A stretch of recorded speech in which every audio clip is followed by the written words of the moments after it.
The following program is sponsored by CBN.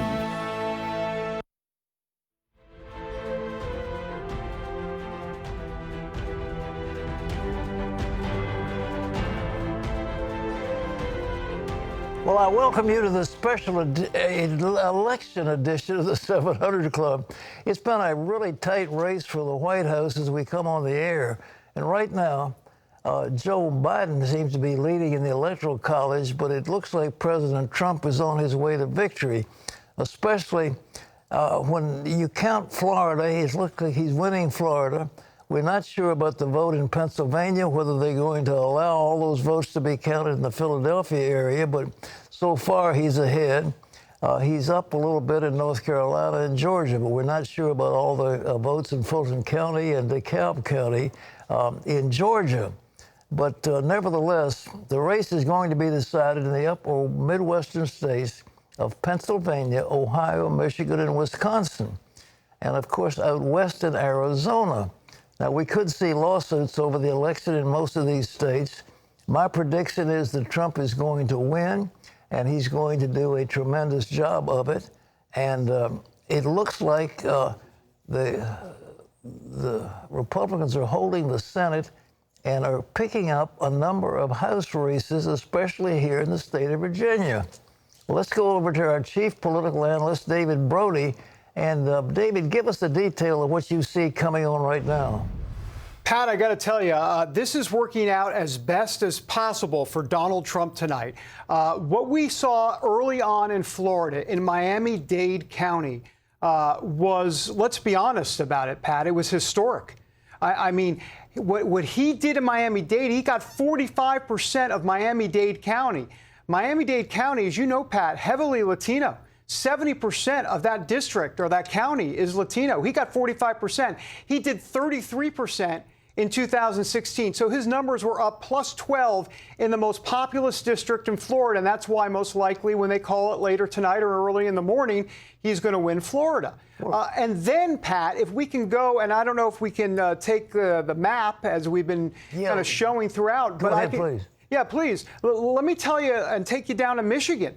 In Michigan specifically, if you go to Wayne County in Detroit, I mean, I'm just looking at some of these numbers, Pat. He's doing 42% in Wayne County. That's staggering. That's a staggering number, considering the fact, and here we go. I just pulled it up right there.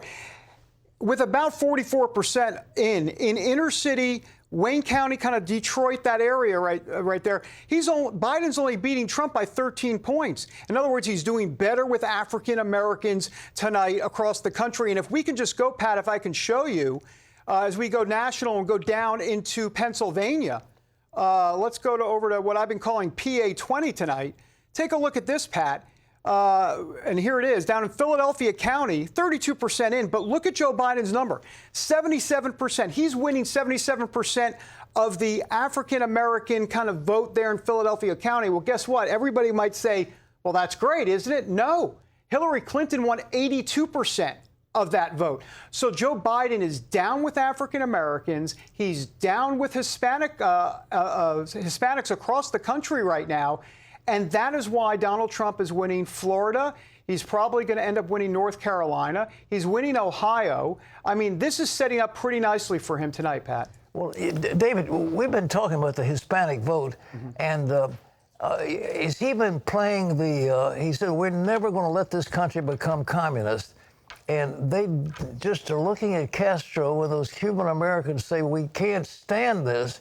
Then they look at Maduro and Nicaragua. They look at Venezuela. They look at these countries that have been destroyed by communism. And they've got Nicaragua, they've got Venezuela, then they've got Cuba. These Hispanics want freedom and they want safety. Well, what about this corona thing? You know, it looks like that's the big issue the Democrats have been playing. But Trump really has done a great deal more in corona than he's gotten credit for. It's his rhetoric is taking him down, not his actions. Well, let me take both of those on, Pat. You're absolutely right. And especially on point one, where you're talking about Venezuela and the Cuban Americans, the Trump campaign has been telling me all along, they've been saying, David, I'm telling you, we're working that Venezuelan community, the Cuban American community down in Florida. They were determined to do well down there, and it paid major dividends tonight. For sure. So you're absolutely right, because that message, that anti-communist, if you will, message resonates with them. Obviously, it's personal for them. And as it relates to your second point about coronavirus, look, the exit polls show tonight that coronavirus, ready for this, Pat, was not the #1 issue. It was the economy. And we know pre-COVID that Donald Trump was doing pretty darn well on that issue. And you wonder if the Democrats have overplayed their hand potentially on the coronavirus. Politically, I'm talking about. We all know it's very dangerous. But politically on the coronavirus. And guess what?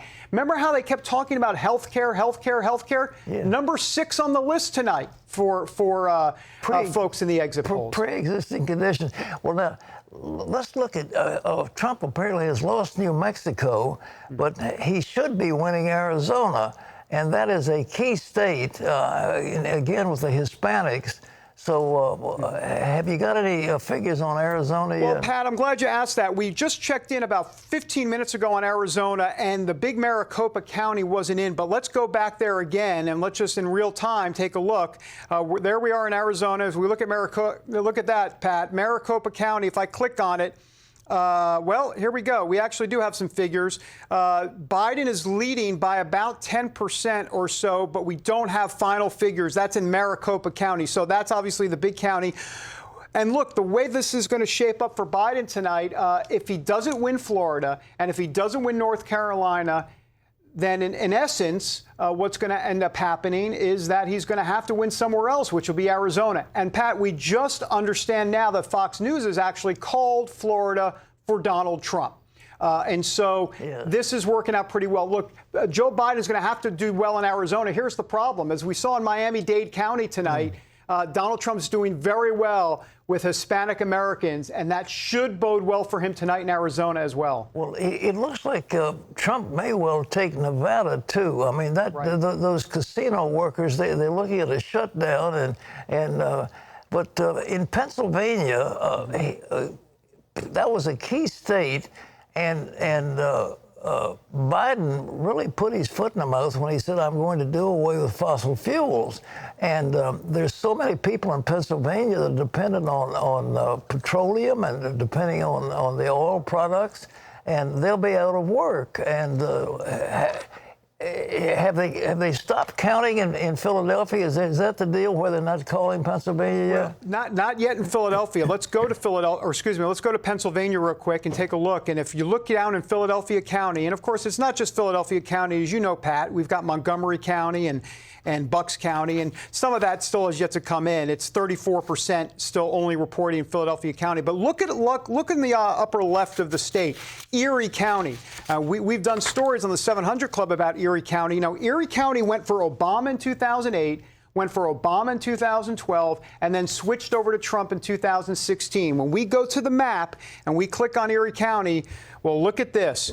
Donald Trump winning by about, and I'm going to the raw total here, Pat, 8,000 votes. He won Erie County by 2,000 votes in 2016. So he's up 6,000 votes right now in a key county in Pennsylvania. That is good news for the Trump campaign. Well, now, have they stopped counting? I mean, the idea is Philadelphia is not going to be reporting it. One of the guys in Philadelphia was sent to prison because he did some criminal acts. So have they got that thing cleaned up? That's a good question, Pat. I got to tell you, I've been up to my eyeballs in other states and counties. And, you know, I need an Excedrin. That's okay. I'll take it at some point later tonight. But I don't know the latest on that specifically. All right. Well, David, let me ask you also about Michigan. Yeah. Now, you're talking about Wayne County. Yeah. And, you know, I know Trump's been up to Grand Rapids, Traverse City, in that area. And it's strong Republican. Wayne County has got a large African-American population, and Trump, you say, is outperforming in that demographic? He is. As a matter of fact, if we go to Michigan, let's take a look. And by the way, we have the latest here on Michigan.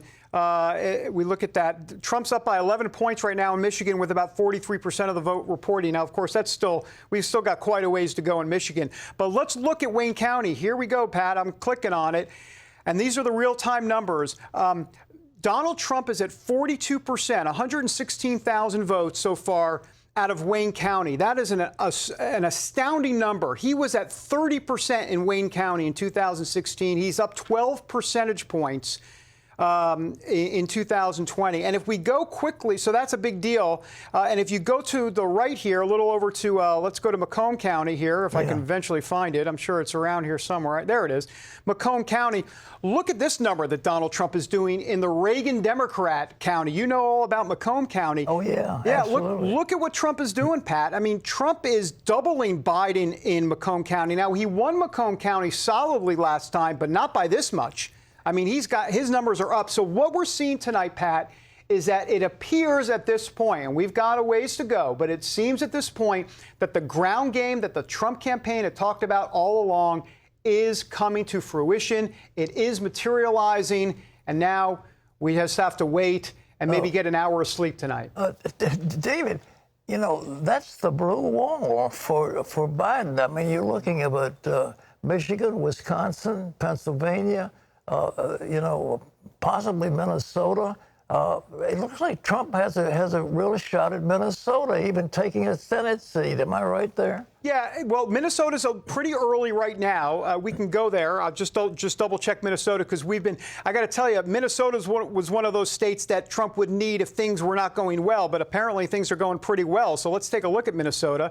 And Joe Biden, it's about over half the vote, and Biden leads by about 15 points. But once again, let's take a look. See, as you can see in Minneapolis, Hennepin County is all in there. So that's going to be a very liberal county. So a lot of red still to fill in Minnesota, especially in the northwestern part of Minnesota, which we know is Trump country.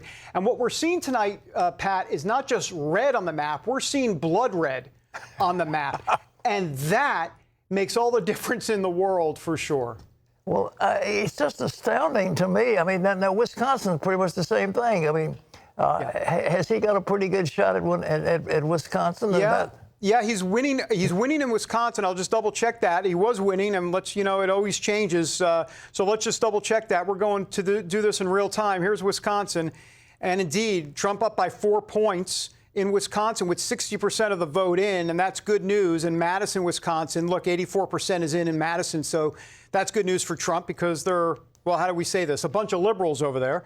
And you can just go on. So the bottom line is, things seem to be setting up pretty well for Donald Trump. And I'll say this, Pat, one of the key things for Trump, the big path tonight was you had to have Florida, you had to have North Carolina, you had to have Georgia, the Sun Belt. He's probably going to get all of that. And then at that point, all he had to do is win Pennsylvania. Or he could even lose Pennsylvania, and all he has to do is get Michigan. So he just needs one of those Rust Belt states because everything else is filled in nicely in red. That's the way it's at least shaping up now. We want to talk more to you if you'd hang around, but we said he had an excellent showing among Latinos in the Florida area and the critical counties of Miami-Dade, and he outperformed any expectations. And I felt that the Latino vote, because of the communist elements of what they have done to a country like Venezuela, which is just in desperate poverty, and what happened in Nicaragua, and of course what happened in Cuba under Castro. And we have right now with us a key man. He's Pastor Samuel Rodriguez. He's president of the National Hispanic Christian Leadership Conference. And Samuel, let me ask you, why are the Latinos in Florida responding so well to the president? Hey, Pat, let me tell you this, Pat. Let me tell you this, Pat. Here's where we're at right now. At least 38% of Latinos. George W. Bush took 44% of the vote, of the Latino vote in 2004. We haven't seen these numbers since George W. Bush in 2004. This is 38% at least.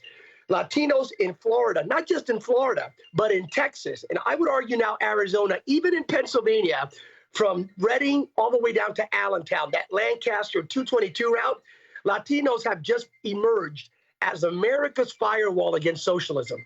Latinos just said no to socialism because we know Venezuela, Nicaragua, Bolivia, Cuba, Latinos know what the outcomes of socialism are.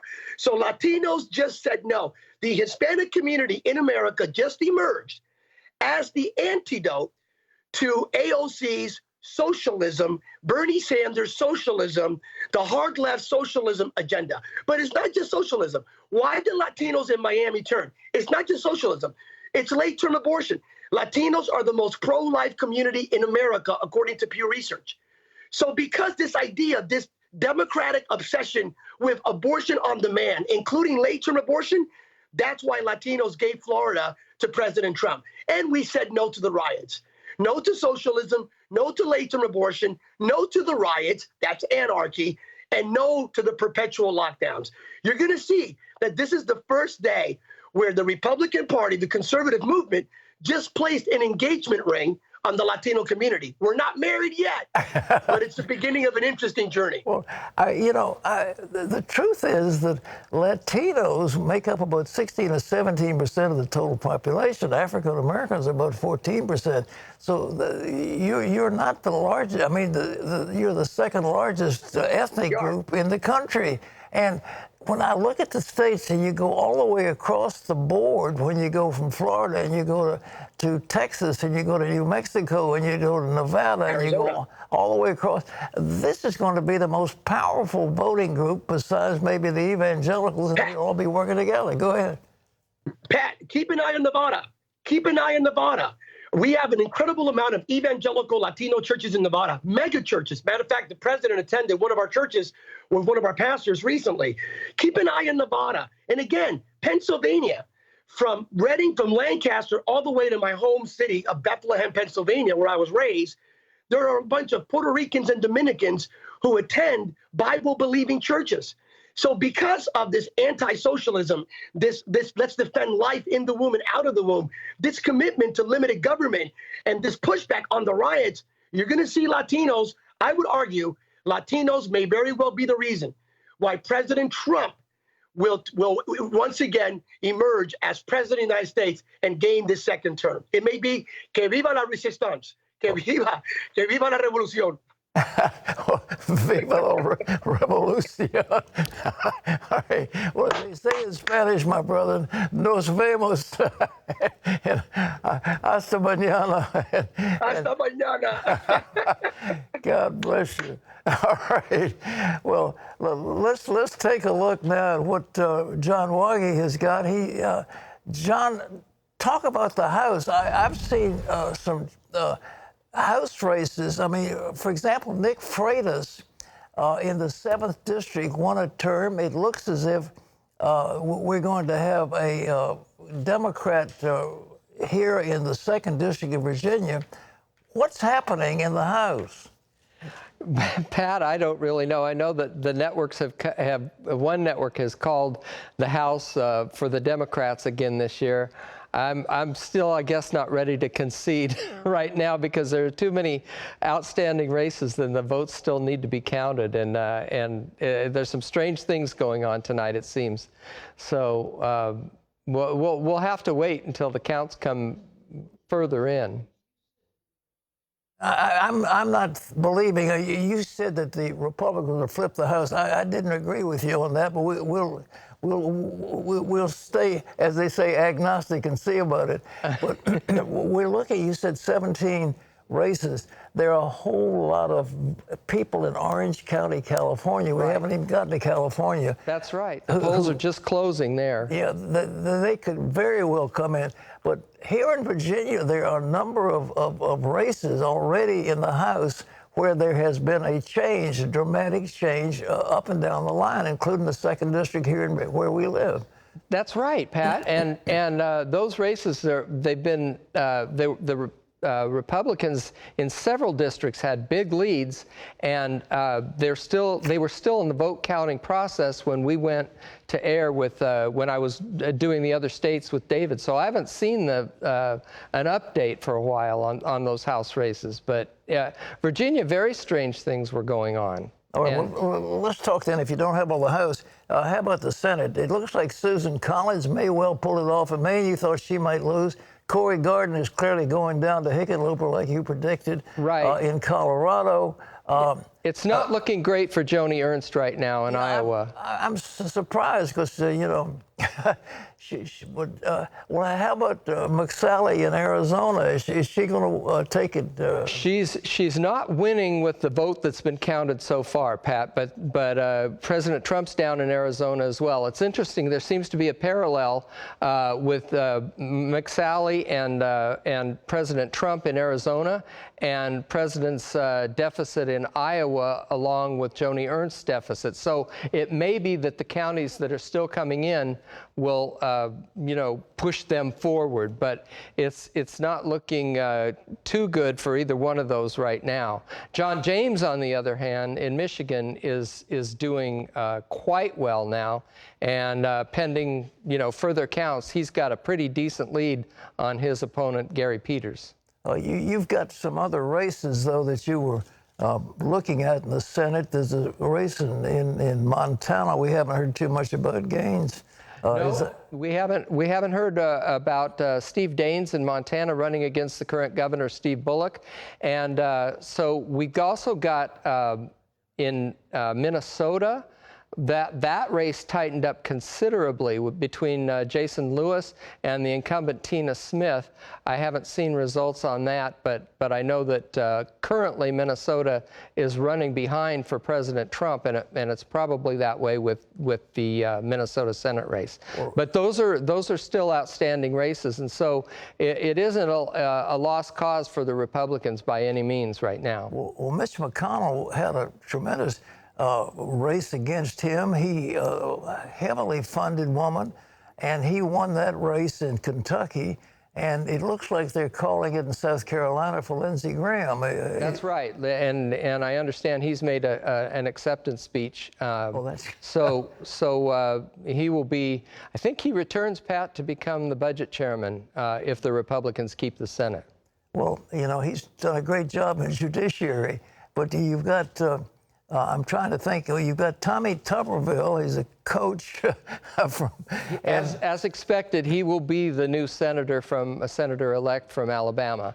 So right now, the Republicans are still holding on to the Senate, but there are some iffy races yet to come tonight. But do you think Susan Collins is going to hold on? I mean, you thought she might go down in Maine. I had predicted her to lose, but she was never more than about 2 or 3 points down. She's been within the margin of error in a lot of the polls, so it's possible, for her to hold on to it. But all of these are still really tight. But John James could help the Republicans too. Yeah, he's a tremendous candidate. And if the things work out in Michigan, like we were talking about with David, with Wayne County and those other counties in Michigan, it's astounding how Trump is performing. What is your take on the fact? I mean, African Americans. I mean, he's been saying, I've done more for African Americans than everybody except Abraham Lincoln. I mean, do you think the African Americans are responding to that?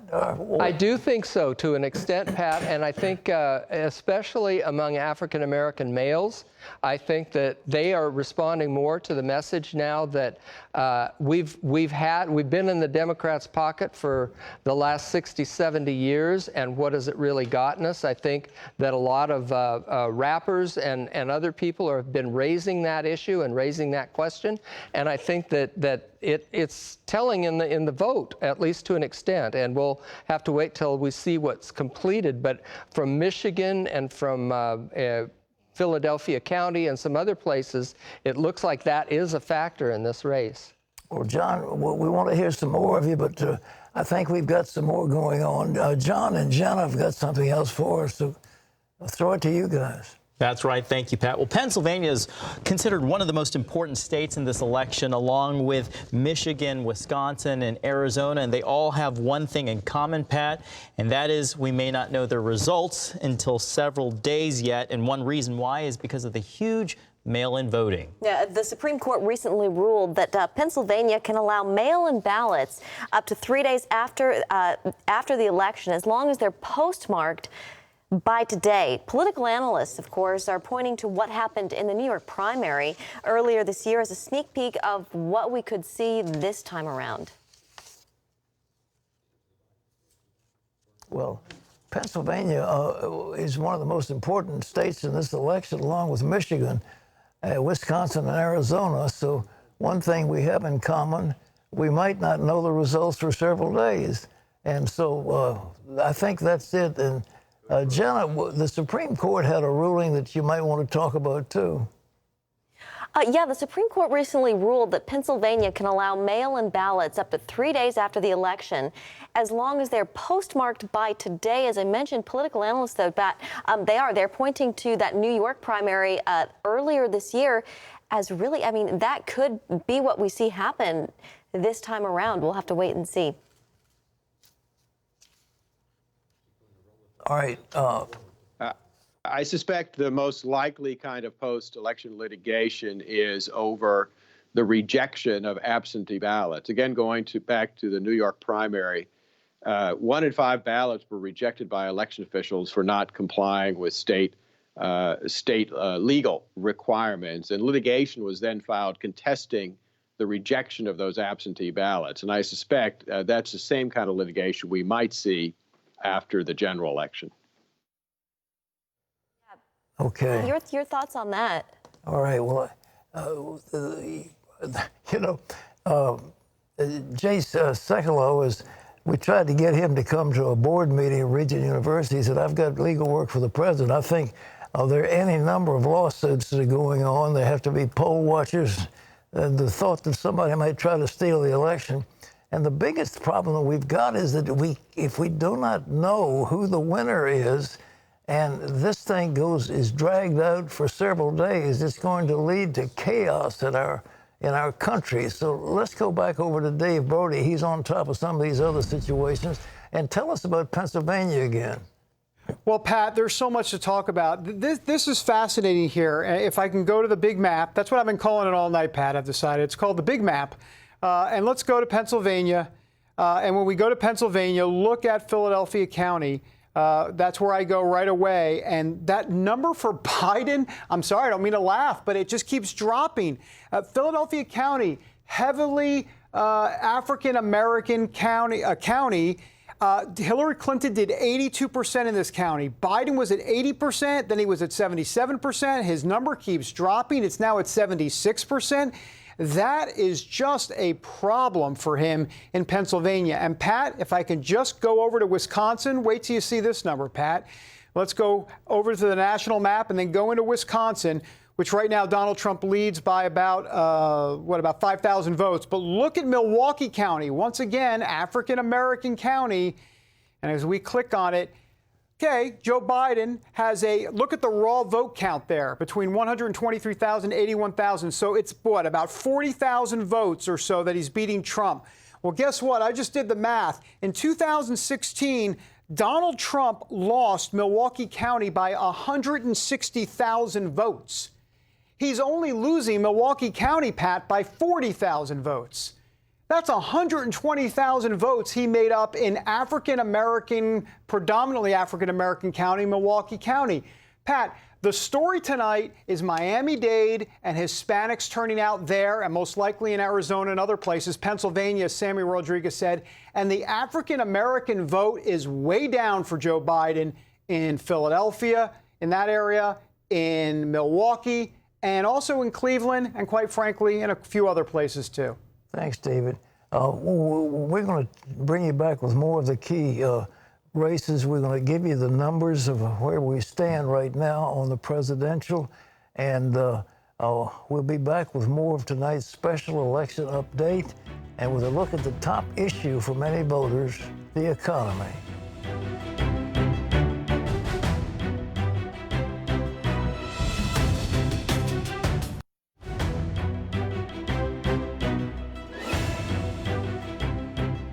And welcome back to the special coverage of the 2020 election. I'm John Jessup here with Jenna Browder. Just a quick update on some of these close races. Right now, the electoral vote with President Trump is 118 against his competitor is 209. Still many races to be called.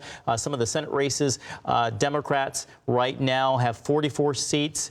Republicans have 45. There's still a number of House races that are to be contested.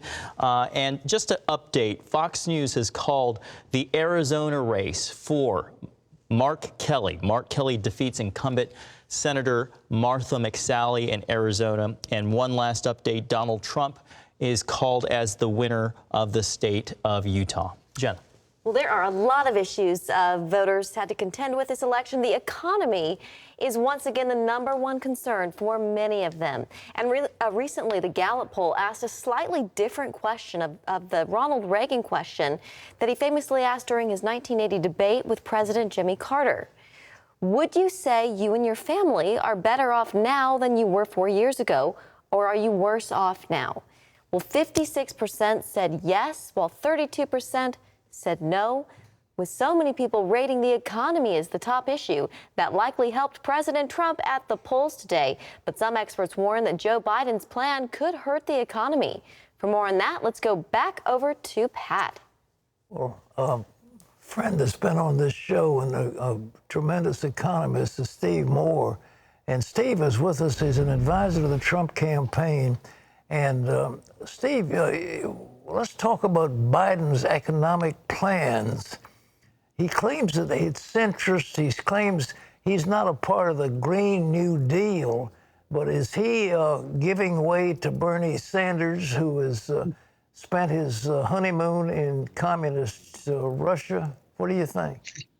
Hi, Pat. Well, by the way, you've heard the expression, it's the economy stupid, right? And I think that these results that are coming in tonight really show that I think one of the things that's really turned this election around from 2 weeks ago when it looked like it was going to be a Biden blowout was the good news on the economy, Pat. You know, we got that spectacular number on the growth of the GDP, which was the an all-time record, and then we got really good numbers on the unemployment rate, continuing to come down with more and more millions of Americans getting into jobs, and I think that's been a key factor. This race is not over by any means, but right now it looks like President Trump is the favorite, and I think it's mostly because of the economy. I heard you discussing Hispanic voters. Hispanic voters have done very well under Donald Trump. The Hispanic poverty rate fell to its lowest level ever last year under Trump.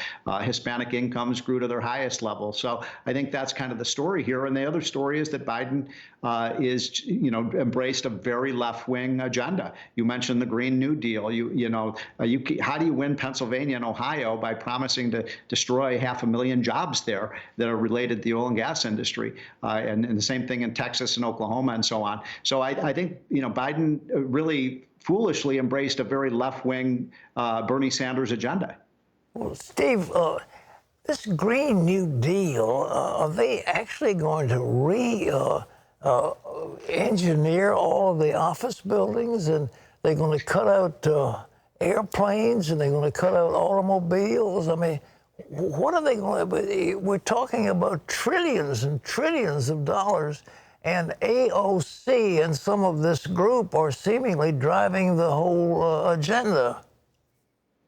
So this is, I believe, one of the more foolish ideas of the left, which is to destroy the American oil and gas industry. And they've done that with the coal industry. They've cut our coal industry in half, and tens of thousands of American coal miners have lost their job. Now they're coming back after the oil and gas industry. By the way, Pat, at the very time the United States has become energy independent, and we are a net exporter of oil and gas these days, and that's a really important thing for the U.S. economy to be able to see our very low energy prices. The way I put it, if you want $4 and $5 a gallon gasoline, vote for Joe Biden, because he's going to give it to you. And I think the American people understand energy independence is a very important thing for America. We were looking at the corporate tax, and America's tax on corporations was one of the highest in the world.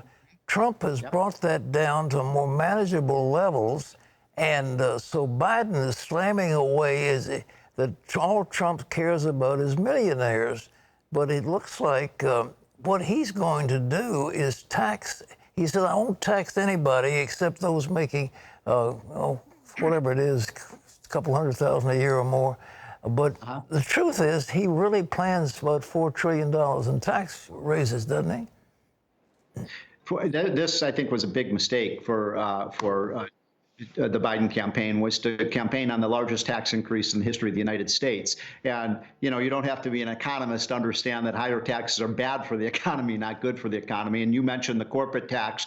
We've talked about this many times on the 700 Club, you and I, that, we lowered that corporate tax rate to make America more competitive so that more business would be here, more factories would come back to the United States from Mexico and China and other countries. And boy, did that work. It was quite successful. We brought $1 trillion of capital back, and Biden wants to raise the tax rates up again. I think that's not just bad economics, that's unpatriotic, because the people who benefit from that are, the people outside of the United States. It hardly puts America first. So, Pat, I think the big story here right now, and look, again, we don't know how this whole thing is going to turn out, but I think it's pretty clear that the American people have not embraced Biden's very left-wing agenda. As I said, he really took a lot of the Bernie Sanders agenda. Bernie Sanders said the other day, when Joe Biden is elected, because they thought Biden was going to win, he would be the most progressive president in American history. American people don't want that.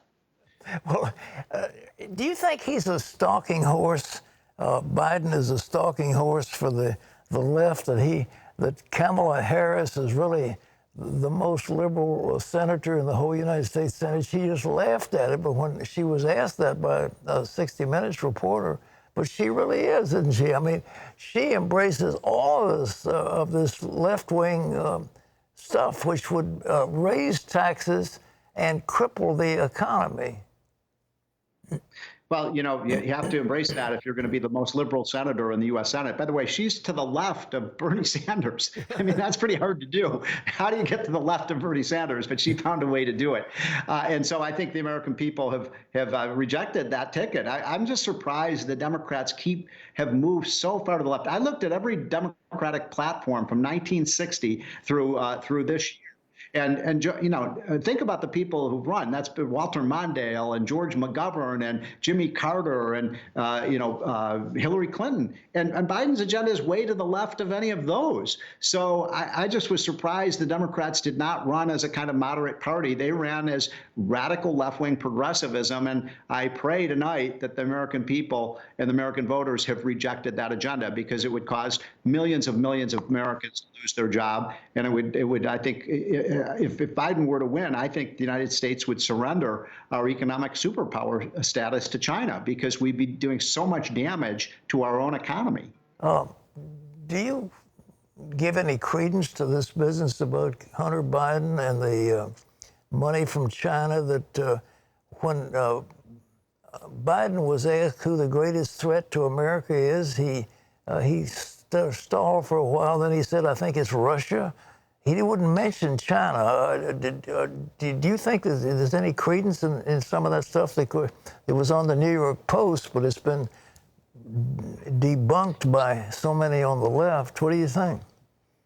I think it certainly hurt Biden in the last couple of weeks. I'm not an expert on that story, but I'll just turn it back to the economy and just say that there's no question that the leaders and the communist leaders in China would love to have Joe Biden be the next president, not Donald J. Trump, because Biden has been a patsy when it comes to China for 30, 40 years. And he's even said China is no threat to us. Well, you and I know, and I think the American people know, that China is a great threat to us, both militarily and through their predatory economic and trade practices. So, if you want China to take over, I guess Joe Biden would be your man. But this is really an amazing comeback that we're seeing tonight I'm really proud of this guy. You know, as you mentioned earlier, I've worked with him for 4 years now. You know, 2 or 3 weeks ago, remember, Pat, they were saying it's going to be a massive blue wave and they're going to win every race in the country and they're going to take over all the state legislatures and so on. And you know, we don't know who's going to win this presidential race, although I think Trump is going to win. But there's no blue wave here, no blue wave whatsoever, because Trump made an amazing comeback and he outworked Joe Biden. Steve, I tell you, I ran for president, and I know what it is to get up there and make those speeches. He gave, the day after, he looked like he was unperturbed. He didn't show any signs of fatigue. He preached hour after hour after hour after hour and went to state after state. How in the world do you think he did it? It was extraordinary.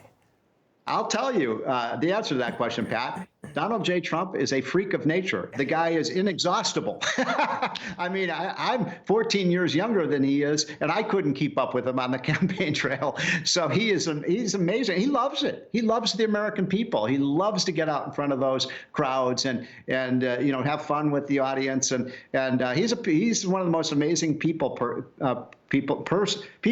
persons I've ever met. And in that way, he's very much like Ronald Reagan. Reagan loved people, and so does Donald J. Trump. And I know you love people too, Pat. I sure do, man. Well, Steve, thank you so much. And this election, you want my predictions? Trump is going to win it. It'll be a blowout. And I think that all the way up and down the line, it's going to be a resounding victory. So, Steve Moore, thank you so much. Please come back. We love having you with us. Thanks, and I pray that you're right. All right. Well, trust me, I am right. All right, let's go back over to Dave Brody. He has an important update. Pat, it's a very important update, and it's good news for Joe Biden. This race may have just now seesawed a little bit. Arizona, Fox is calling Arizona for Joe Biden. All right, so now, let's go into the numbers now. We have just gotten a bit more complicated, especially if Trump, it was going along nicely for Trump, and then boom, Arizona hit. Let's go to Arizona. If we can go to the big map real quick. And here we are, Arizona. Take a look at this, Pat. Arizona, if you go into Maricopa County, that's the big county right by Phoenix. Look at those numbers by Joe Biden tonight. He won Maricopa County, at least at this point, by about 150,000 votes. Donald Trump won Maricopa County 4 years ago by 40,000 votes. So that's what, about 190,000 vote difference. And so that is the difference in Arizona. So I tell you what does that mean? Well, let me tell you what that means. It means more of a headache for all of us, for sure. But let's go to this map, all right? And this is my little interactive map. I trot this out here at 11:30 at night. Look at the top here. Let's say this is where the race is now.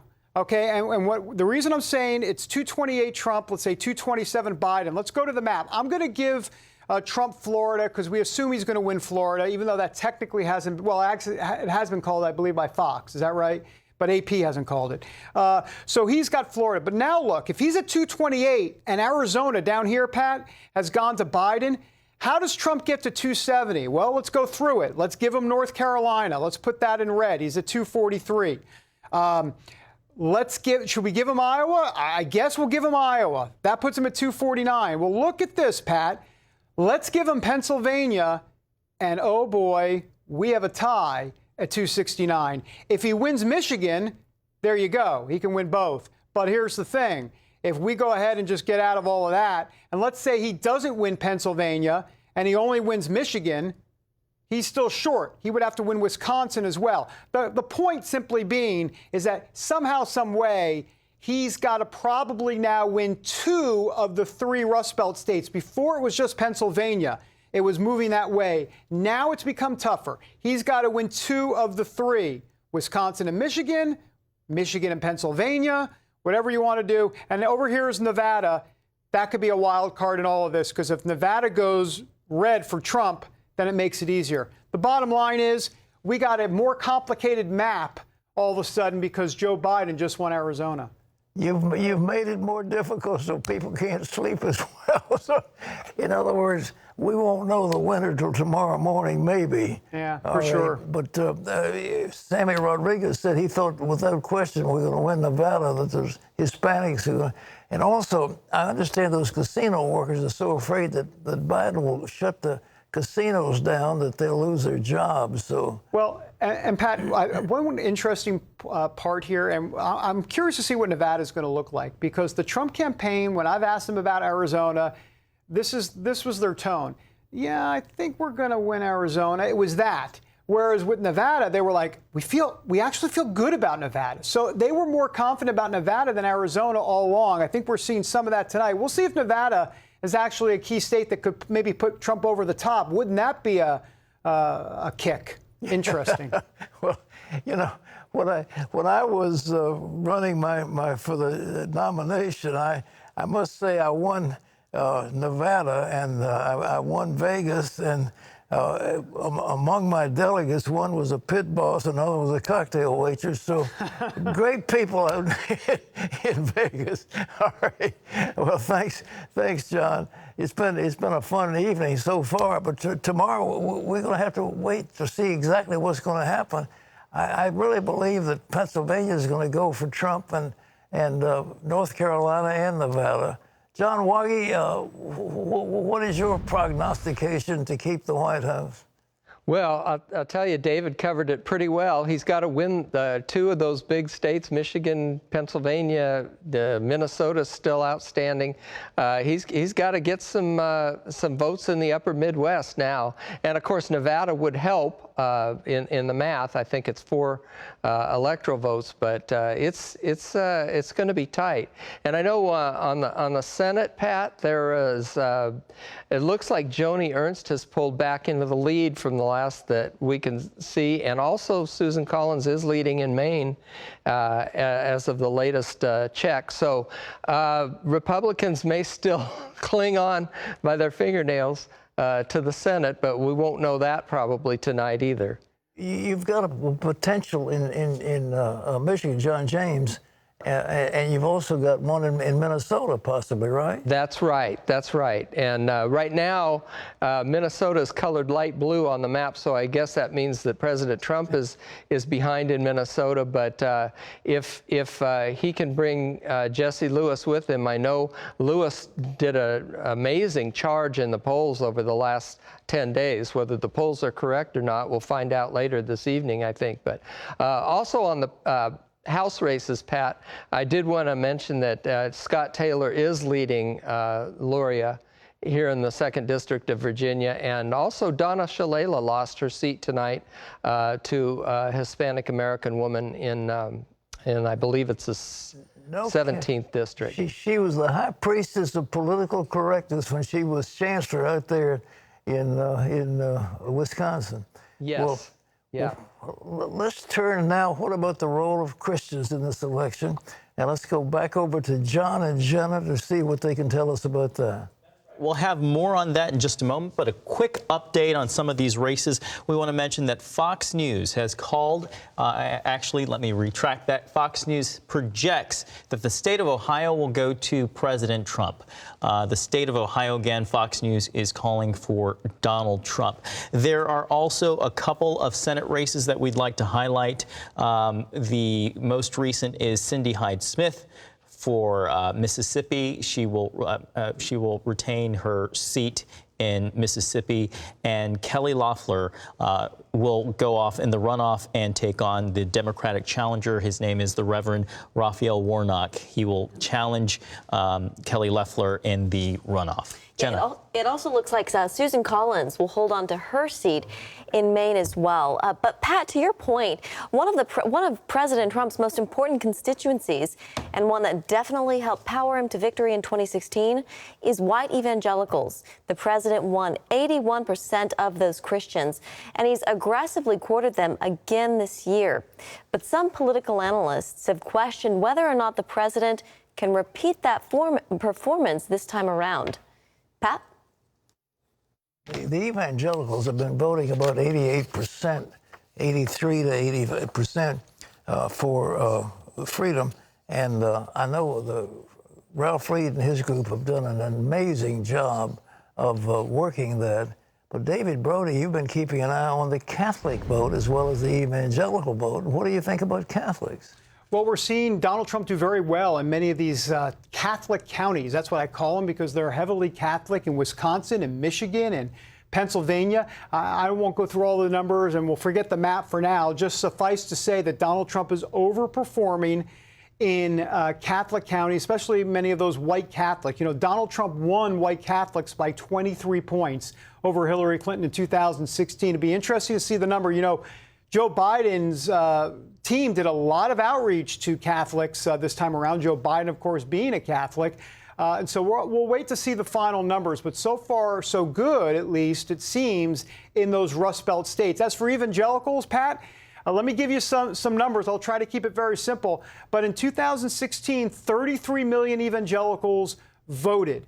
What Ralph Reed and others hope is that 5 million more evangelicals will show up this time around in 2020. So their magic number is about 38 million. Can 5 million more evangelicals show up this time around? If that happens from a raw voter turnout perspective, the president should win. So we wait and see. I will say this, Pat, what's interesting, you know, about 20 million evangelicals in this country just don't vote.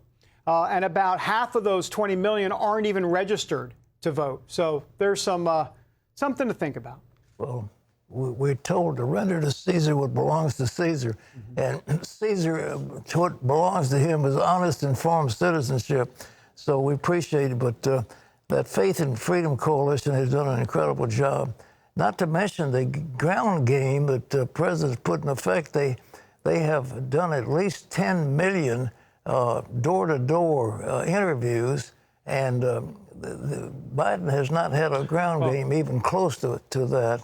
And I just think, David, the evangelicals are to the Republican Party what the labor unions used to be for the Democrats. It's just sort of a very reliable bloc, right? Well, 100%. And, you know, obviously Donald Trump needs the evangelicals, or as he would say, I need the evangelicals. You know, we talk like that because he loves the evangelicals, so to speak. And apparently they love him back as well. What I'm being told, Pat, is that the evangelicals that the Ralph Reed's group, the Faith and Freedom Coalition, the ones that they have reached out to, if those evangelicals have not gone to the polls on Election Day, look, Ralph Reed's group has their numbers, literally their cell phone numbers, and they're getting text every couple hours. And it's get to the polls. Can you imagine getting a text every 2 hours? Have you gone to the polls yet? Have you gone to? So that's the type of ground game that's going on across the country tonight. Well, it's been an amazing election, folks, and we'll be back with more right after a quick break.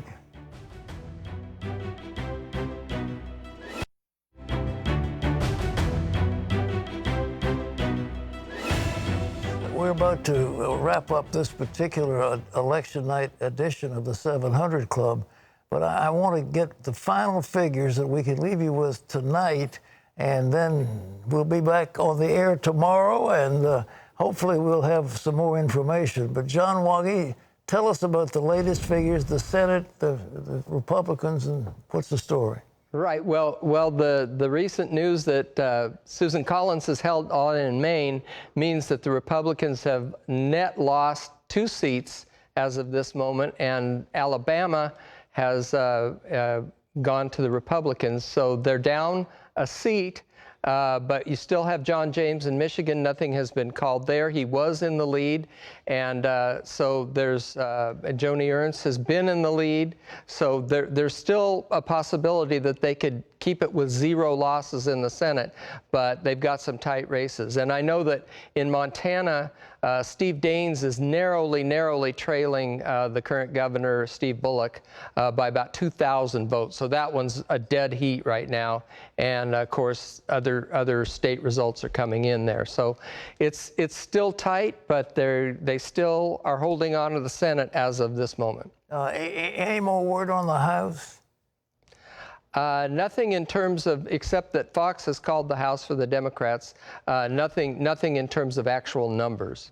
Okay, well, I'm sure. I figured I would have called it for the Democrats too, but it's a question of how many, and they haven't had California yet. No. We'll go one more time over to David, and good news for the president tonight. Another major state. What else you got? Yeah, Texas is now gone for Donald Trump. You know, it's pretty sad from Republican circles that it took this late to call Texas. But anyhow, it's in the Trump column, so that's, I guess, all that matters for Republicans and Trump. So, you know, he's doing well across the Sun Belt. That's exactly what he needed to do. Georgia will probably be called here in a little bit, and it'll set Trump up nicely. And once again, where are we left at the end of the evening? The Rust Belt. Wisconsin, Michigan, Pennsylvania. Now we wait. The good news for Donald Trump is that Joe Biden is underperforming in Milwaukee County, which is in Wisconsin, obviously, and then he's underperforming in Philadelphia County in Pennsylvania, and he's underperforming in Wayne County, which is in that Detroit, Michigan area. The fact that Joe Biden could not appeal as well to African Americans, that could be the big story of this election if Donald Trump ends up winning at some point in the near future. Who knows when that's going to be, Pat? Thanks, David. Well, to address our Spanish brothers, buenas noches, and as we say, nos vemos. See you later. Bye-bye.